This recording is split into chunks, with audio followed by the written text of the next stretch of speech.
আসসালামু আলাইকুম এভরিওয়ান, কেমন আছেন সবাই? সোহেলের মা, আরে কই সোহেলের মা? এই বাজার নিয়ে আসছি। আব্বা, আপনি কি চুপচাপ বাড়ির ভিতর ঢুকতে পারেন না? এবার চিল্লাতে ঢুকতে হবে কেন? আমার ভিডিওটা নষ্ট করে দিলেন। ও ভুল হয়ে গেছে বৌমা, আমি বুঝতে পারি নাই। আসলে হয়েছে কি, সোহেলের জন্মের পর থেকে এইভাবে ওর মারে ডাকতে ডাকতে বাড়িতে ঢুকে অভ্যাস হয়ে গেছে। কি ব্যাপার, আপনি এত তাড়াতাড়ি বাজার করে আয় পড়ছেন? হ্যাঁ, তাড়াতাড়ি চলে আসলাম। এ কি, তুমি থালা বাসন হাড়ি পাতিল মাঝতে গেছো কেন? তোমার না কত করে কইলাম যে অসুস্থ অবস্থায় কাজ কামে যাও না। আচ্ছা, আম্মা যদি কাজে হাত না দেয় তাহলে সংসারে এই সমস্ত কাজ কে করবে আব্বা? কেন বৌমা, তুমি করবা? তোমার শাশুড়ি সুস্থ না হওয়া পর্যন্ত কাজ কামগুলো তুমি করবা। আমারে দেখে কি আপনার কাজের লোক মনে হয় নাকি আমার এই বাড়ির কাজের লোক বানাইছেন আপনারা?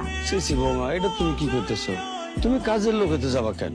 তুমি এ বাড়ির বৌমা, আর বৌমারা শ্বশুর বাড়িতে কাজ টাজ করে, এটাই স্বাভাবিক। ধরো ব্যাগটা ধরো। আব্বা, এই সমস্ত বাজারের ব্যাগ আপনি আমার হাতে দেওয়ার সাহস কোত্থেকে পান? কি মনে হয় আপনার এই শাক সবজি কাইটা, মাছ মাংস কাইটা আমি মাটির চুলায় কালি মেখে আমি আপনাদেরকে রান্না করে খাওয়াবো, সেই চিন্তা বাদ দেন। কি ব্যাপার রাইসা, তো চিৎকার চেঁচামেচি করে কথা বলতেছো কেন? ও আচ্ছা, আমার চিৎকার চেঁচামেচি তোমাদের কানে যায়, কিন্তু তোমরা সবাই মিলে যে আমার অত্যাচার করতেছো, মানসিক অত্যাচার, সেটা কিছু না, তাই না? আমি বুঝলাম না, সবকিছুর মধ্যে এত তাড়া করে কথা বলো কেন? একটু স্বাভাবিক ভাবে কথা বলা যায় না? না, যায় না। তোমার মা নাকি এখন অসুস্থ, এখন আমার এই মাছ মাংস কাইটা ধুইয়া তারপর মাটির চুলায় রান্না করা লাগবে। আচ্ছা, তুমি কি আমার এই তোমার বাড়ির চাকরানিগিরি করানোর জন্য বিয়ে করছো আমারে? আরে কি আশ্চর্য, তুমি চাকরানি হতে যাবা কেন? দেখো তুমি আমার বউ, তাছাড়া মা যে অসুস্থ সেটাও তো তোমাকে বুঝতে হবে, তাই না? শোনো সোহেল, আমারে যখন এই বাড়িতে বউ করে আনো নাই, তখন তোমার মা কখন অসুস্থ হইতো না? নাকি আমারে দেখে তোমার মা এখন ঘন ঘন অসুস্থ হওয়ার নাটক করতেছে? আমি একটা কথা তোমার স্পষ্ট করে বলে দিচ্ছি, এই বাড়িতে আমি কোনো কাজ করতে পারবো না, আমি রান্না করতে পারবো না। দরকার হইলে কাজের লোক রেখে তারপর কাজ করো। থাক বাবা, সিলেসিলি করিস না, আমি রান্না করতেছি। হ্যাঁ, তুমি রান্না করবা। এই ছোট অসুস্থের কাজ করে করে আরো বড় করে ফেলাইলা। এত বারণ করি তাও শুনো না তুমি। থামো তো তোমরা দুইজন, আর ভালো লাগে না। আর একটা কথা, বাপ মা মরা মাইয়া তো এই জন্য সবকিছু ঠিকঠাক মতো করে বোঝে না। সব ঠিক হয়ে যাবো, আমি বুঝাই দিই। যেদিন তুমি আলাদা একটা বাড়ি করবা আর যেদিন আমার সুন্দর একটা সংসার দিবা, আমার নিজের সংসার হবে, আমি তখন সব কাজ নিজে এক হাতে করবো। রাইসা, তুমি এসব কি বলছো? যে আব্বা মা আমাকে জন্ম দিছে, আমাকে বড় করছে, পড়ালেখা করাইছে, আমি এখন চাকরি করতেছি, সেই বাবা মাকে ছেড়ে তোমার নিয়ে আলাদা সংসার করব, আলাদা বাড়ি করব, এটা তুমি ভাবতে পারলা? তোমার বাপ মা তো তোমার কাছেই সব, এই সংসারে আমার তো কোনো দাম নাই। তাহলে আমার কেন বিয়ে করছিলে তুমি? যাও, তুমি তোমার বাপ মার সাথে থাকো গিয়ে। রাইসা, এগুলো কি বলতেছো তুমি? বিয়ের পরে কি বাবা মাকে নিয়ে একসাথে থাকা যায় না? কত ইচ্ছা ছিল, কত স্বপ্ন ছিল আমার। আমি তোমারে ভালোবাসা বিয়ে করছিলাম, কত ভালো ভালো জায়গা থেকে আমার সম্বন্ধ আসছিল, তুমি জানো? প্রত্যেকটা মানুষকে ফিরিয়ে দিছি শুধু তোমারে ভালোবাসি বলে। কত স্বপ্ন ছিল তোমার অনেক টাকা পয়সা হবে, আমাদের নিজেদের বাড়ি গাড়ি সবকিছু হবে, কত সুখ শান্তিতে জীবন যাপন করব।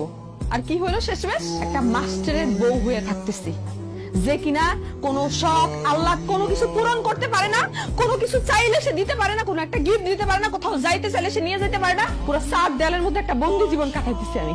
এক কাজ করো, তুমি একটা ছেলে খুঁজো যার অনেক টাকা আছে, গাড়ি আছে, বাড়ি আছে, এরকম একটা ছেলে খুঁজে বিয়ে করে ফেলো, তাহলে তো হইলো। সোহেল, অসহেল, খাইতে আয় বাবা। আম্মা আসতেছি, শোনো আমার ডাকতেছে খাওয়ার জন্য, চলো একসাথে খাবো। আমি খাই নিছি, তুমি যাও। তুমি খেয়ে নিছো মানে? আরে কি বলো, এই সংসারে কয়জন মানুষ আছে? 2-3 জন, একসাথে খাওয়া যায় না? বারে এত অবাক হওয়ার কি আছে? আমার খিদা লাগছে, আমি খাই নিছি, তো তোমারটা তুমি খায় নাও, যাও। ও মা, খাইতে আসো না, আবার তুমি কই গেলা? কারে ডাকতেছো তুমি? কেন, বউ খাইবো না? আম্মা, আম্মু খাওয়ানোর আগেই ও খাইয়ে ফেলাইছে। ভাবি সবসময় একটু বাড়াবাড়ি করে, সবাইকে রেখে একা একা খেয়ে নেয়। কি খেলো নাকি না খেলো এটা নিয়ে তার কোনো মাথা ব্যথা নেই, সবসময় নিজেটা ভালোই বোঝে। বাহ, তাহলে আমার নামে আমার আড়ালে খুব ভাইয়ের কাছে বদনাম করা হইতেছে, তাই না? বদনাম করছে না ভাবি, যা সত্যি তাই বলছি। সবাইকে রেখে একা একা খেয়ে নেয় এটা ভদ্রতা না। আমার খিদা লাগছে, আমি খাই ফেলছি, কোনো অসুবিধা আছে? আমি আমার স্বামীরটা খাইছি, কারোটা তো খাই নাই। 2 টাকা ইনকাম করার মরদ নাই, আবার ছোট মুখে বড় বড় কথা। রাইসা চুপ করো তো। ভাবি, তুমি আমার ভাইকে বিয়ে করছো বলে এটা ভেবো না, তুমি তাকে কিনে নিয়েছো। ভাইয়ের উপর তোমার যেমন অধিকার আছে, তেমনি আমাদের সবার একটা অধিকার আছে। সুজন, মুখে লাগাম দিয়ে কথা বলো। ভাবি, আমি কোনো অন্যায় কথা বলছি না। বাড়ির প্রতিকালা বাড়ি তুমি অশান্তি করো, ভুল করে তো কোনো কাজে হাত লাগাও না, লাগাতে চাও না। আমার অসুস্থ আমার রান্না করে, সেই রান্না করে খাবার তুমি খুশি মতো বেশি বেশি খেয়ে ফেলো। বেয়াদব কোথাকার, কত বড় কথা! যা, আমার চোখের সামনে দিয়ে বাইরে যা, যা। তুমি ভাবতে পারো না। এই সুজন, সুজন খেয়ে যা। এটা কি হলো রাইসা? ও ছোট মানুষ, ভুল করে একটা কথা বলে ফেলছে, তার জন্য মারতে হবে তাকে? ও, তোমার ভাই ছোট? সে কিছু বোঝে না, এরকম একটা দামড়া পোলা, সে যদি ছোট হয়। তুমি করছো সব, তুমি লাই দিয়ে মাথায় তুলছো, এখন সে সবার সাথে বেয়াদবি করতেছে, ইন্টারে করে। তোমার ভাই চাইলে একটা চাকরি করতে পারে না? চাইলে একটা টিউশন করে নিজের হাত খরচ চালাইতে পারে না? না, তা কেন করবে? নিজের হাতেন তাই ভাই আছে না, চাইলে তো তার কাছে টাকা পায়, করার তো দরকার নাই। বৌমা বেয়াদবের মতো করে কিন্তু কথা বইলো না, হিসাব নিকেশ করে কথা বইলো। এখনো কিন্তু সোহেলের সুজনের বাপ মা জীবিত আছে। হ্যাঁ, জীবিত আছেন তো, জীবিত আছেন যখন, তাইলে আপনার এই দামরা পোলা কেন আমার স্বামীর টাকায় চলে?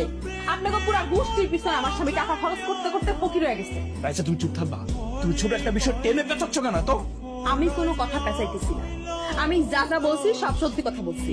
ও আচ্ছা, আমার এখন সব কথা দোষের, আর তোমার মা ভাই যে কথা শোনায় সেইগুলো তোমার চোখে পড়ে না, তাই না? একদম চুপ থাকো, যাও ঘরে যাও, যাও। আম্মা, বাড়িতে একটা মানুষ নেই, সবগুলো কই গেল? মরলো নাকি বুঝলাম না। এতখানি বেলা হয়ে গেছে, আমি এখন কি খাবো? কোনো নাস্তা পানি কোনো কিচ্ছু নাই। মরবি মরবি ভালো কথা, তা আমার জন্য একটু নাস্তা ধুয়ে যাইতা, দুটো শুকনো রুটি ধুয়ে যাইতা। তুমি সত্যি কথাই বলছো রাইসা, আমার আম্মা মরতেই গেছে। তোমার আম্মা মরবে না, সে হাতে 100 বছর নিয়ে এসেছে যাতে করে সে বাইসা থাকতে পারে।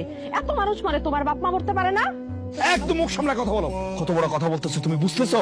রাতের বেলা বহু ডাকছি তোমাকে, একটু সারা শব্দ করো নাই। তুমি শুননাও না শোনার ভান ধরে চোখ বন্ধ করে রাখছো। আমার আম্মা বুকে ব্যথা নেয়, চিল্লাবেলা করছে, তুমি একবারের জন্য উঠো নাই। আব্বা আমি সুদের মিলা হাসপাতালে নিয়ে গেছি, ডাক্তার বলছে আমার অবস্থা খুব খারাপ, হাড়ের সমস্যা, ব্লক ধরা গেছে, রিং পরানো লাগতে পারে।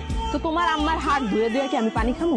আর ওই তোমার আম্মার হার্টের পিছনে তুমি একটা পয়সাও খরচ করবা না কয়ে দিলাম, কয়দিন পর এমনি মরে যাবে। এই তুমি কি আর কিছু বলবা? চুপ থাকো, দয়া করে আমার মানে নিয়ে না, আর দুই একটা কথা বলো না প্লিজ। এমনি আছে যন্ত্রণায়, আম্মা অসুস্থ, তার মধ্যে তুমি এসব কথাবার্তা বলো, এগুলো ভালো লাগে নাকি? শোনো, আমি ফ্রেশ হয়ে স্কুলে যাবো, ওই সুজন আসবো হাসপাতাল থেকে, এটা ফর্ম ফিল আপের টাকা দিয়ে দিও ওরে। সুজন খারাপ খারাপ খারাপ, তুই আইসোস, খুব ভালো হয়েছে। শোন, তুই বাড়িতে যা, বাড়িতে গিয়া দুপুরের আর রাতের খাবার নিয়ে যাবি হাসপাতালে, ঠিক আছে? তা না হয় গেলাম ভাই, আজকে আমার ফর্ম ফিল আপের লাস্ট ডেট।